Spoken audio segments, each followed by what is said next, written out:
Hi, professors in the admission committee. My name is Tom Ming Fong. Today, I'm going to give a stock recommendation. For the outline, I will use a top-down approach to select the Chinese banking industry. And then I will target the top three banks with the largest market capitalization, which are ICBC, CCB, and BOC. After that, I will compare their financial ratios and performance. And finally, I will recommend ICBC for risk-first investors, while BOC for risk-averse investors. For the ROA, it used to determine the ability of a bank to turn profits from its asset, which 1% ROA is considered good. From the graph, we can see that despite a decrease in ROA of ICBC, it still has the highest ROA of 0.87%, showing its highest profitability. For the ROE, it used to determine the ability of a bank to turn profits from its equity, which 10% ROE is considered good. From the graph, we can see that despite a slightly decrease in ROE of ICBC, it still has the highest ROE of 10.55%, which is also higher than the good standard of 10%, showing its highest profitability. For the loan-to-deposit ratio, it can also use to show the level of liquidity risk that the bank faces. From the graph, we can see that despite a slightly increase in the LDR of BOC, it still has the lowest LDR of 69.21%, showing that BOC is facing considerably a lowest liquidity risk and is considerably safest. For the capital adequacy ratio, it used to determine the ability of a bank to withstand a financial shock.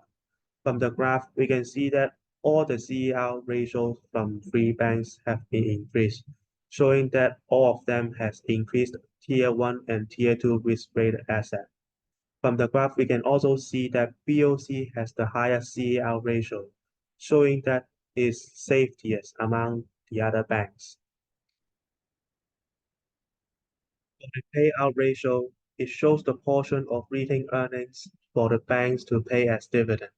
And from the graph, we can see that for BOC's payout ratio, it's not only increased from year to year, but also is the highest among the competitors, which has a 31.78% payout ratio, showing that BOC is more willing to pay dividend to its shareholders. For the price to book value ratio, it shows the discount of stock price from its book values of equity. And from the graph, we can see that the PB ratio of BOC is the lowest for 0.32, showing that BOC has the largest discount of stock price from book value, meaning that it is comparably the cheapest. For the volatility and performance, given that the interest rate hike cycle has started from 15th of March last year until now, and therefore from the table we can see that the stock price of those three banks have been decreased for a large portion, which echoes to the low PB ratio mentioned previously. Also, from the table, we can see that the stock price for these three banks yesterday is still below the period mean that calculate from the start of the cycle until now.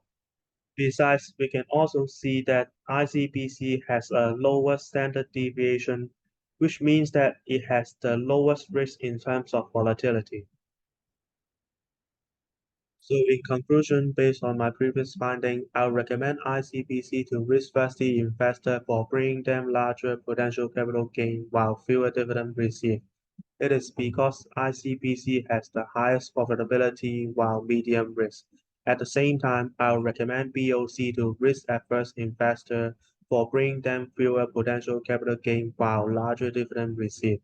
It is because despite BOC has a medium profitability, it has the lowest price in terms of PB ratio, larger dividend received in terms of payout ratio. The most importantly is the most safety banks among each other in terms of CAR and LDR.